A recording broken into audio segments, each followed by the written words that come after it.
කාලා බලන්න කියන්න අපට. පේස්ට් එක නම් මා රසයි. කාලම නෑ මේ වගේ පේස්ට් එක.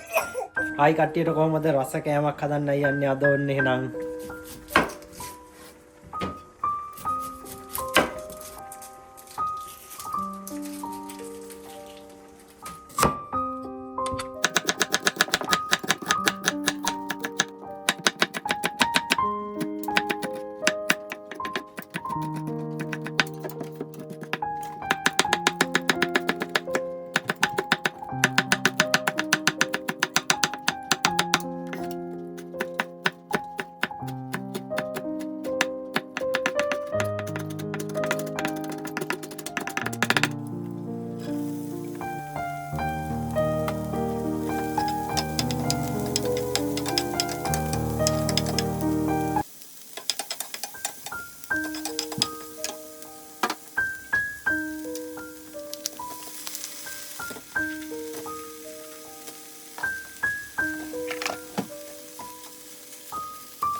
හදාගෙන ඉවරයි දැන් මේක 200න් විනාඩි 15ක් විතර බේක් කරගන්න ඕනේ. අපි බේක් කරගෙන බලමු. ආයි හදලා ඉවරයි. අපි අරගෙන බලමු කොහොමද කියලා. ආයිෂ් ඔය තියෙන්නේ ස්පිරියට් ඉවරයි. හදලා ඉවරයි. අපි ගිහින් දීලා බලමු කොහොමද කියලා. මොකද කියන්නේ කියලා මේ තියෙන්නේ යාළු වෙඩේ.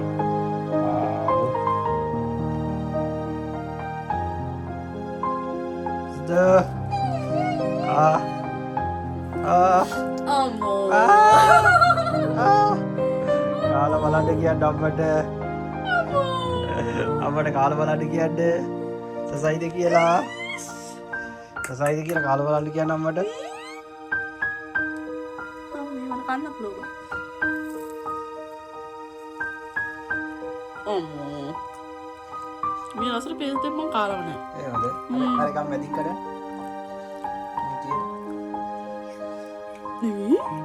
උලෝදේ.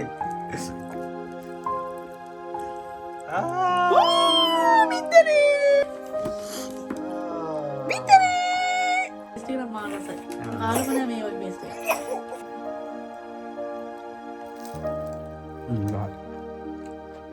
රසයි. මේ පේස්ට් එක රසයි. මේකත් රසයි.